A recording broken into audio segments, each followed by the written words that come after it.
Mark, we're setting off in my Boomermobile. Wow, that's a smoky burnout you're able to do in this car. Say goodbye to those tires.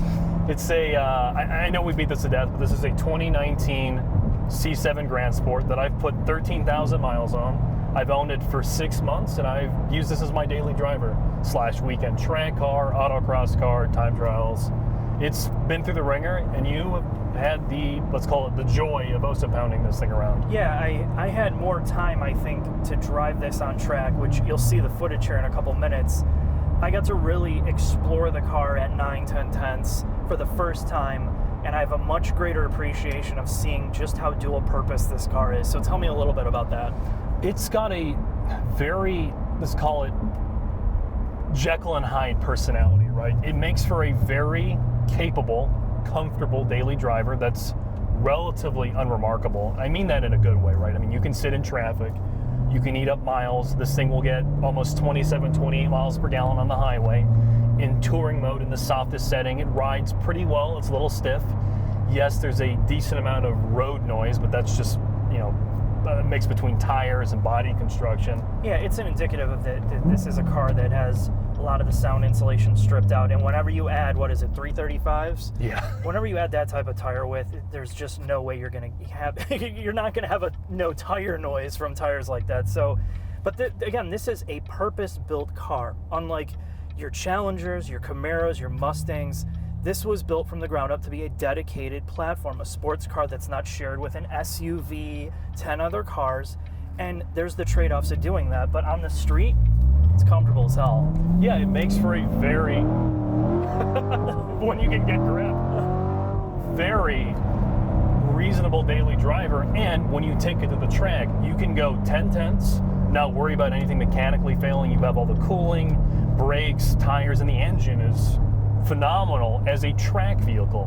Where this thing starts to falter a little bit, and I think it's because it's so good at both extremes, is a street car you're trying to have fun with. Right? This is not a car that you can really tear up and down a twisty road and get to its limits in a safe, responsible manner. Yeah, which is where I have some problems with this, and I realize 95% of the people that buy this putt them around. Yet the magic of this car is in that last 1 or 2%. So when you're driving it at 9 or 10 tenths, almost completely flat out, that's where this car comes alive and you feel connected with it. So let's take a look at some of the track footage here that I drove at Toronto Motorsports Park, and I kind of walk you through some of that.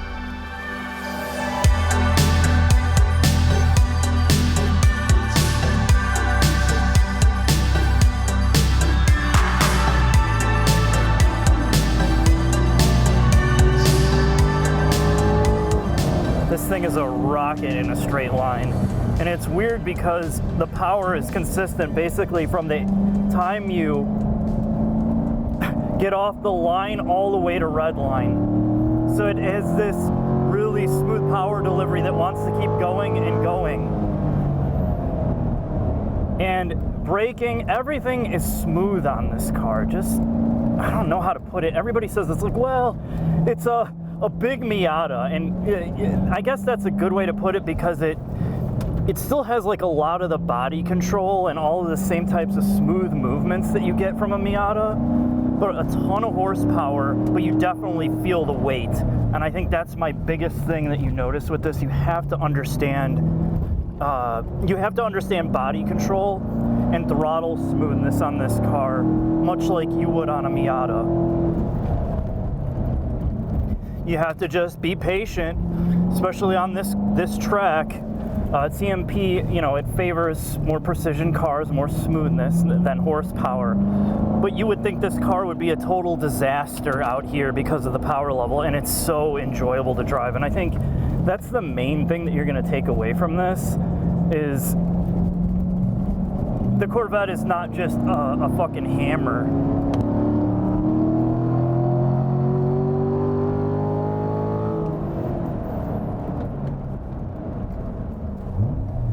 All right, we're back. So now we're in the real world on the street where you can't drive like that. And there's some things that I've noticed about this as a daily driver. It lacks the theater of its other American counterparts. This doesn't have the fun factor of like a Hellcat or the Camaro or the Mustang GT350, yet it's still such a great car, but it's just not as good as a street car in terms of fun factor. I agree. The car I cross-shopped this with, and we probably had a conversation for 4 months, basically, about this or the GT350 for me. Yeah. The GT350 has a far superior gearbox. Yeah, the Tremec in that is better than the Tremec in this. This 7-speed is, I'm very thankful it's a manual. I would only buy a Corvette as a manual, but it's not as good as, say, a 911's gearbox. The pedal placement is not as good as the GT350, and I don't think the damper options, whether you're in tour, street, or track, it's not as firm as the GT350 can go on the track, and it's not as soft as that car can go on the street. So Yeah, and this is the problem when you try to dual purpose a car, because GM knows with the Corvette, and it's evident with the C8 production, the people who are buying this are not tracking it. So how do you take a pure architecture for being a sports car and then dial it back for the people that are driving it on the street all the time? The dampers suffer for it, the manual transmission suffers for it, and some of the overall characteristics suffer for it.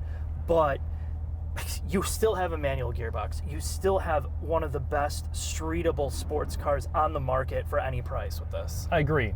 The last complaint I have with this car, it's not really a complaint, is the engine. LT and LS engines, while they sound badass, and they make a ton of power, I think they don't have the character of either the Hellcat engine or the GT350. Here, They don't. Let's take a listen. Let me demonstrate.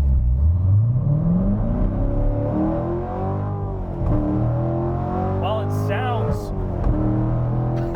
very American and good, to me, whether you're at 1,000 RPM or at 6,000 RPM, it feels the same. Yeah, it doesn't have the drama of the whine of the superchargers. It doesn't have that peaky sound of like the Porsches. It doesn't have, it just lacks character. But the positive part about that is because the power delivery is just basically a flat line. And that means when you're driving it, again, if you have to be on track to really appreciate this, your throttle control, there's never a time where you hit a peak of boost because there's no supercharging or turbocharging on this. Every time you hit the throttle, it's completely predictable. So when you get on and off of it, you can be very smooth. It's all up to you and your foot. And that's what I love about this. Yeah, forgive me if I sound down on this car. I'm not. In fact, I love this thing. I own it. It's just, I think there are some realities of ownership. People who buy Corvettes often, I think, are in the wrong car. There are better cars for people who are just looking to have fun on the weekend and never take it to the track. Right, or a car that they're just going to drive every single day. This, to me, embodies the best of what GM has ever been able to do with the Corvette. It looks great from the exterior, the interior is not totally horrible, and it's been refined and massaged to the point of extreme reliability. You can count on it on the street and on the track, and that's something that's taken them a good 15 years between the C5, C6, and now the C7 that you're not going to get with the C8. That's basically like they've completely hit the reset switch on that, and that's what scares me about jumping, especially from a GM perspective, that you know what you're getting here, and that's why I really like this car. And now they're cheap too, and that's the last thing to really bring up, because there are 3,000 on dealer lots currently, or 5,000 unsold cars.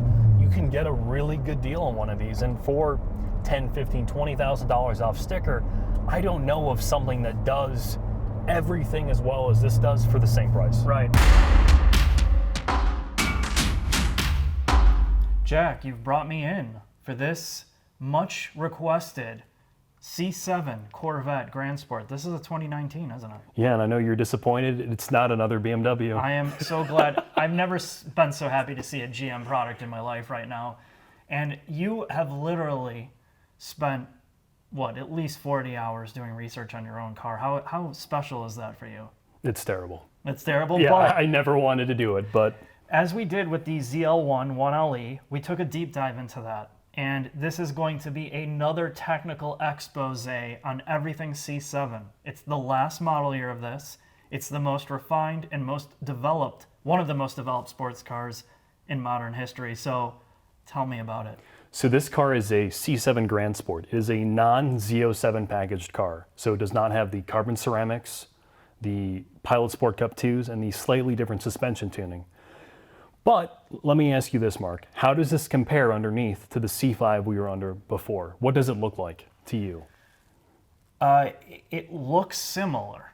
I will say this, it does look similar because you have composite leaf springs in the front and the rear.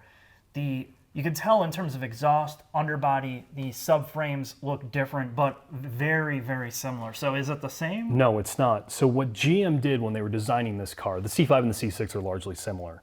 They took the base concept, the transverse leaf spring, front and rear, double wishbone aluminum body structure that they had before, and refined it. There are no carryover, basically structural components at all. The chassis is all new. It's all aluminum. All the body panels are a mix of carbon fiber composites, plastic, resin. It is 60% stiffer than the C6. In fact, the base convertible C7 is stiffer by 20% than a Z06. Okay. The suspension, though it looks similar, it's double wishbone and aluminum, but they hollowed it out. The control arms are now all hollow. They are 20% stiffer than the original C6 control arms. The cradles are also hollowed out, and they are 20% lighter. They went to an EPS unit, no longer hydraulic, and they did that for many reasons, but another one of them is stiffness. It is 4 times stiffer than the original hydraulic steering unit that was found in the C6. They also rigidly mounted the steering gear. And there's some other reasons, and we talked about this in the M3 video, which I kind of went into. EPS allows you to get into the electronic age of traction, stability control, certain other electronic factors. When you don't have an electronic power steering rack, you can't integrate all these systems as well. And because the EPS unit can be programmed electronically, different characteristics, and if you have a variable steering ratio rack like this has, it definitely gives you more ability if you go from Sport Plus to a comfort mode to change the feel. Not only change the feel, but it adjusts the whole body or the body control systems to adjust traction control levels, stability control levels, ABS activation, certain things that every manufacturer is trying to do this way, and that's what this allows them to do. The Corvette is unique in that why I brought up the eDiff is the whole system, both traction, stability, drive modes, everything to do with this car is incorporated in the eDiff. There are 5 levels of traction control in track mode. There's a different level of traction control for every other drive mode. There are like 9 different traction modes for this car, and it's all controlled by the eDiff. So when Mark Royce was discussing this car back in 2013, their goal for this was to take their base concept of their architecture, a front-engined, rear-drive, transaxle car, to the absolute limit of production engineering, given a $50,000 base price. The narrow body car, the base Stingray, is relatively cheap at 50 grand. And they wanted to maximize performance, giving max grip, using both suspension architecture as well as rigidity of the body and their eDiff. One of the things they really like featuring from both a marketing standpoint, Ferrari uses our technology, and as an engineering showcase, is their 3rd generation of MR dampers. They went to a dual pass, basically a dual coil MR damper. They ran into issues with the C6, and this is why the C7 was on the same formatted of architecture. They could take lessons they learned from before. Right. There was an issue with MR dampers is that they don't go from full firm to full soft that quickly. That's still an issue with these, but it's something they remedied with the 2nd electrical coil they added to the damper. And that's one of the things that you're going to understand, like when you start getting into all this technology. Magnetic ride dampers allow them to instantaneously adjust from firm to ultra firm. And one of the problems with magnetic dampers, just by their general makeup, is you're electrifying, you're exciting the ions in the material. So Ferrari uses this, Ford uses it, a lot of companies use this, but one of the big issues is it can't go ultra soft like a hydraulic unit or a gas charged unit. It goes from kind of a firm to a super firm, and that range can be very wide, and you can go ultra firm, but you can't get to the soft part. And that's the biggest challenge with shocks like this versus like what McLaren or other manufacturers are using. They can go ultra soft and they can go firm, but they can't change that valving on the fly as fast as this. And they can make the changes electronically, which means they don't have to change the hardware unless there's a hardware problem. The issue with MR dampers as a whole is they almost act as another spring. That's how stiff they are. That's what a lot of suspension tuners will say, that MR dampers are a great solution from a cost perspective, but they are not the best solution. Right. The last thing to really bring up on the front are these brakes. They are 6-piston front, 4-piston rear. If you get the Z07 package, which is available on the Z06, and a variation of that is available on the ZR1. You get these massive carbon ceramic rotors and pads. Unfortunately, they are hilariously expensive. They're $1,500 a corner. Okay, which is less than some of the competing manufacturers, but it's something, if you're gonna buy this, all you're gonna do is putt around on the street, the carbon ceramics are gonna last a long time. If you're gonna track it, this is what you want, because your rotor and your pad replacement is relatively cheap in terms of like sports car things. So it's something to weigh when you look at this. The other part is aerodynamics. You kind of talked about some of this, but like you said, the aluminum here on all the components is hollow, but you also see all these grid lines. You're like, what's that waffle board design? And this is how they increase rigidity in the aluminum parts while they're reducing the amount of material as well. And you'll see that all throughout this underbody. The last thing to talk about here is I would have never guessed this had leaf springs in terms of suspension. This is a stock car. But I mentioned this in the C5 video and people got all pissed off. I'm like, why did GM continue with the leaf springs all the way until this? So according to Mark Royce, the former vice president of General Motors, it is because it is the most cost-efficient method and it allows for packaging options. And that's what I mean, it's because they're cheap. That's really why they did this. They basically developed this suspension architecture since the C5. And when the C5 was developed, GM was broke. Right? They didn't have any money to put in that platform. They're like, oh, we have leaf springs. Allows us to have more passenger capacity. So that's why they did it. The reason they went away from it is A, some of the suspension characteristics are a nightmare, but B, the level of adjustment. This car, the C7 does allow for full camber, caster, and toe adjustment from the factory. They'll even give you track settings, which is impressive, just like they did in the ZL1. But there is not the range of adjustment you'll find in a true coilover. So, and that makes sense. So really the reason that the leaf springs lasted all the way through the C7, and they went to coil springs, like coilover design, typical suspension in the C8, this is all about cost, because they developed this to the max. To change the suspension architecture would not have been cost effective to them. The only defense I will say, and this is going to come up, they weigh less, and they do weigh less than a traditional coilover spring design. I mean, this is a plastic composite. But the overall ceiling of performance is far less with the leaf spring design in terms of overall modification. You can't just go, like if I want to run 2,000 pound springs, which you're not going to run 2,000 pound springs, you can't do this here easily like you could with a traditional coilover shock and a typical suspension setup that's on 99% of every other car. And in your defense, because I'm sure people are going to freak out, even the engineers in the C8 admit this. That came out in a recent interview they did with Car and Driver. One of the things they really enjoy about the new C8 architecture is the range of adjustment. Yes, yep. So I think we beat a lot of this to death. I think there's some good information, but let's talk about the engine and under the hood. I see a lot of American muscle here. I see a lot of room in this thing too, in the front half of this. What do you even call this, a clam? It's the clamshell hood. I know that gets you all hot and bothered, Mark. Oh, it does. It does. Well, it's definitely different. You could tell this was more of a purpose-built car, just by the way this looks. So before I get into the engine, I'm going to bring up something that we didn't before. The differences between I'm going to ignore the ZR1 because no one owns it. They didn't sell many and they're 150 grand. The base Stingray with the Z51 package, the Grand Sport, which this is, and the Z06.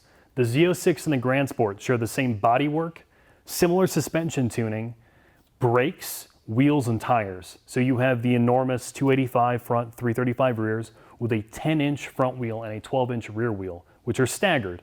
The base Z51 car does not have any of that, but the Grand Sport shares the identical transmission cooling, differential cooling, engine cooling, gear ratios, and engine. Interesting. While the Z06 gets an LT4, this is an LT1, and they get more coolers, and it's more powerful and all the other fun things. But this is the Grand Sport is the most ideal package for somebody that wants all the performance, all the figured out, everything's been figured out here in terms of cooling. This is the pinnacle of the Corvette here for reliability. Yes, the LT4 has cooling issues. They tried to address it in 2019. They still exist. Every track day I go to, if it's a tighter track, you can forget about running a full 30-minute session, particularly if you have an automatic car. Okay. What's the deficiency in cooling? What's the problem with Just it? too much heat. Too much heat? What, from like engine temperatures? Is it differential? Is it All trans? of the above, Really, but primarily engine and trans. The diff is fine. The diff cooler is identical as that you get in this. In Corvettes, they have this unique racing technology they got from the C6R. There are ducts right above the rear fenders.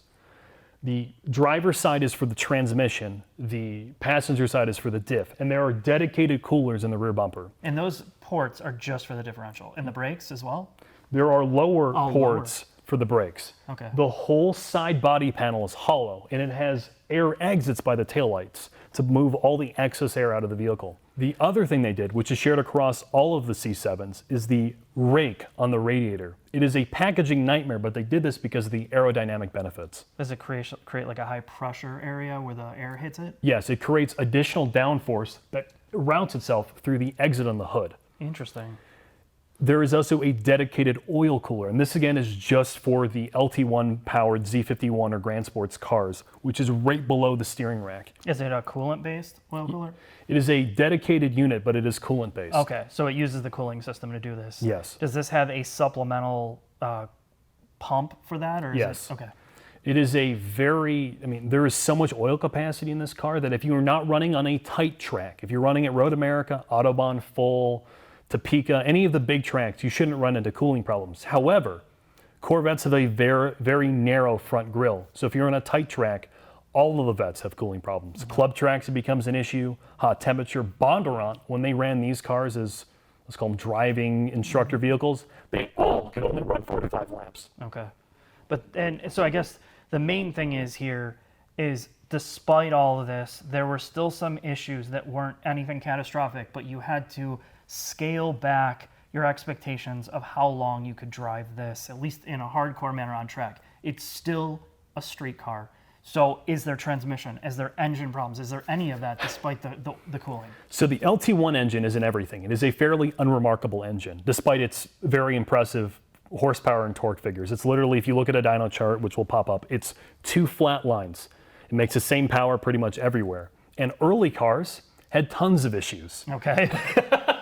The 14-year cars, if you look at Car and Driver, Motor Trend, I think Edmunds, they all had catastrophic engine failures due to a manufacturing error. There were basically loose metal fragments in the pans that ate motors. The next issue that comes up with these cars is it's direct injected. So you're probably going to run into issues later down the lines, and there's cylinder deactivation. Was there direct injection from the first model year? Yes. Or did it come later? Okay. All LT1, LT4s, and LT5s, which are the ZR1 engines, have DI. Okay. It's still a pushrod engine. It's very similar to an LS3, but they added DI. Okay. The AFM issues, though, still exist, and that's active fuel management. I'm sure Scott can talk about that. Yeah, and I asked Scott about this, and this is pretty well known that GM has a great history, including their modern vehicles that they've been doing for over 10 years, that their active fuel management system, which is hydraulic, it basically affects the lifters to shut down 4 of the cylinders. And either the lifters get stuck and it causes the camshafts to break. There's a whole bunch of things, including oil consumption, and this is one of the big reasons why I am down on active or cylinder management on most cars, and it's not just a GM thing. GM has a really bad problem with it, to the point of, I'm sure there's some class action. And they'll void your warranty after 2 seconds. Oh, and the best thing about it is, and this is one of the reasons why I really have a problem with GM, is like Scott talks about customers that come in, it's like 1 mile over that initial warranty problem. They'll burn, 2 quarts of oil or a quart of oil after 1,000 miles, they won't do anything about it because it's such a known problem that there's no way they could legitimately fix the mechanical part. It's just a design defect. So this car has cylinder deactivation. So how do you avoid it? Get a manual car. Okay. So before we talk about transmissions, the last thing to bring up is if you have a Z51 car, a Z06, or a ZR1, you get a true dedicated dry sump system. Okay. The LT1 has 10.5 quarts of oil. It has 2 drain plugs. It is an enormous oiling system, and it is very impressive. The motor, not to knock it given its reliability problems, it's very compact, it's lighter weight than a Coyote. It is very powerful, but there are those issues. It can be bought with 3 separate transmissions. If you have a 2014 car, you have a 6-speed automatic. It's terrible.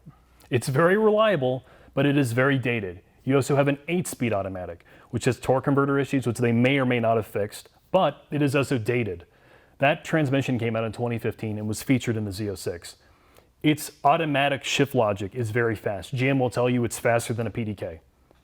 It may be on paper, but when you actually drive it, it feels horrendous. And that's why they went to a dual clutch on the C8.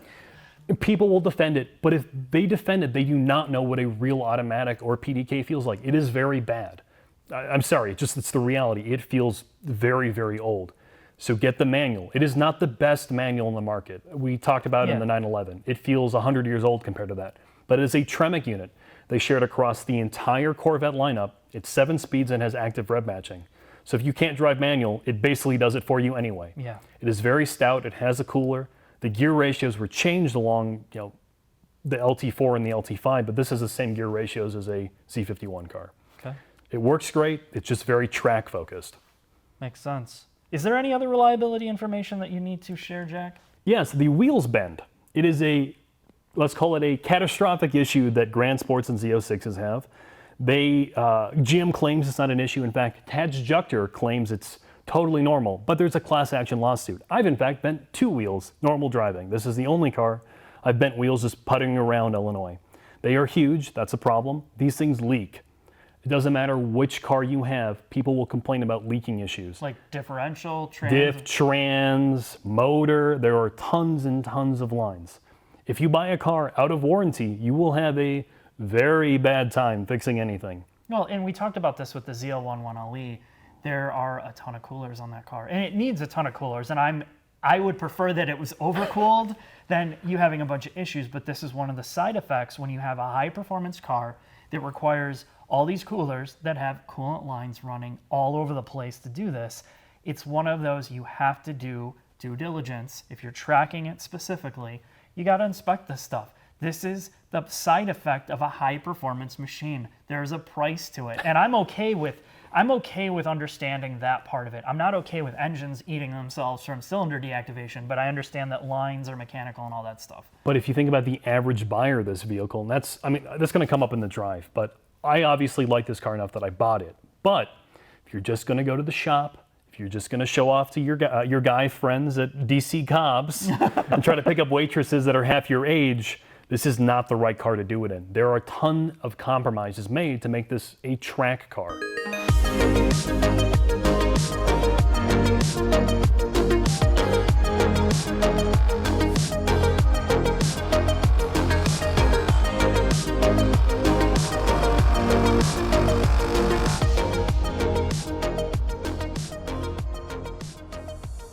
Finally, this particular car is a 2019 Grand Sport 2LT. But let's start with the positives of this interior. And the first one is that this is a truly usable sports car. It's got to be the most practical 2-door, 2-seat, dedicated sports car on the market. And that's because of the hatch. It's cavernous. You can fit the Targa top back there, your luggage, your track day supplies, your groceries. I use this car every day without problem because of that hatch. The interior cabin is not huge by any means, but there are enough nooks and crannies in here that you can put all your day-to-day supplies without too many issues. The center display has the GM hidey hole, which is large enough to fit either your wallet or sunglasses back there. The glove box is moderately sized, and this center console will fit your phone, and it has all your various USB ports. The other big positive of this interior is its instrumentation and heads-up display. They're both configurable, meaning based on what drive mode you're in, their layout changes, whether it be tour, sport, or track. I also really love the information available to you. You can see your trans temp, your oil pressure, your water temp, your G-forces, tire temp, tire pressure, all in your center display. It is what I want in a sports car. Now, before I talk about the negatives, I'm going to talk about something I normally don't, and that's perspective. When you're buying a C7, it's often an aspirational purchase. I'm aware of that. You probably haven't been in another premium sports car. But objectively, when you're comparing it to something like a 911, a Cayman, an RCF, any of its price point competitors, it just doesn't have the same attention to detail. It's not horrendous, but it's just it feels like the whole car was built to a point on the inside of good enough. For example, yes, the dash is leather. It has nice white contrasting stitching. However, it always reflects into the windshield. The infotainment system, you know, it has Apple CarPlay and Android Auto, but it feels very dated. The resolution is poor. The center display, I really like the instrumentation, as I mentioned before, but it is very slow to react. When you change the configuration, there's a 2, 3, even 4-second delay sometimes. The seats, they're way better than what you found in a C5 or C6, but they lack the adjustability necessary for certain body types. If you get the competition seats, instead of an all-new seat, the only thing that it changes is the seat back. These are the Tourings and they're very comfortable. But the competition seats are horrendous. The audio system in this car is a joke. In fact, our audio engineer, laughingly, and he was serious, told me this is probably one of the worst audio systems we've ever tested. This is the premium Bose system. When you get a 2LT or higher car, you get a better audio system. It's atrocious. The only thing this tested better than was a Jetta GLI with broken speakers. It's mind-boggling. It's this mix. Yes, if you've come from another premium car, it's going to be a bit of a letdown. But, you know, that is the Corvette is a value buy. Final thoughts on the C7 Grand Sport Corvette. It's no secret we waited until the end of the generation to do a video on this. The C8's out and everybody thinks it's God's gift to the sports car world. Well, is it? Well, I can tell you what it's not. It's not completely refined. All the problems haven't been sorted out. It doesn't have a manual transmission. It doesn't have a lot of the things that GM and the Corvette team have spent the better part of 20 years perfecting. Not only perfecting on the street, but on the racetrack, real racing. And that's what you get with this car.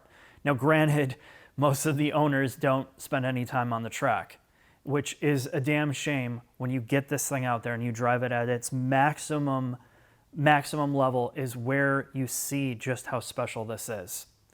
And you have a naturally aspirated V8 that is pretty much bulletproof. For the most part, the only thing you're going to be doing to this car, unless you're idiotic, is tires and brakes. If you don't modify it, this is going to be one of the best Corvettes you're ever going to buy. And when you look at the cost, just take a look at what they cost on the used market, or even new when you can still find some of these new that are left on the dealer lots. I don't particularly know if you're looking for performance why you would buy anything else. Now, the negative aspects are, yes, the engine doesn't have a lot of character. It just doesn't. It still has a V8 sound, but it's just the way that it's tuned. It's not peaky. It doesn't give you that rush of adrenaline like something like Porsche would make, but everything functions very well. It's still usable on the street. You can get great fuel economy if you're driving around in 7th gear. The interior space is designed for bigger people. It's not just, you don't feel like you're gonna die or you're in an urn jammed into this thing. And that's part of the big draw. Reliability, cost to own, and just the classic shape and style, and you have a manual transmission. That's why you would buy this. And that's something that I'm gonna tell you that the C8 is not gonna have for at least a couple years until they sort out all the little weird things that they need to do with a modern mid-engine sports car. And GM hasn't done a mid-engine car. Well, I'll let you do the math on that one. That's why I would take this over that any day, at least in the near future. If you're looking for a sports car at a great price, this is one of the best on the market. Thanks for watching. I'll see you next time.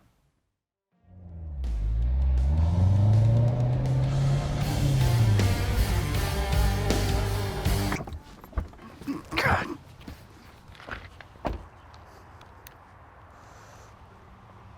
SavageGeese, yet another notification. Do you know how rich I am? Are you not hearing me? We unfriend, we unsubscribe. Get it done. I'm rich. Why is this a problem?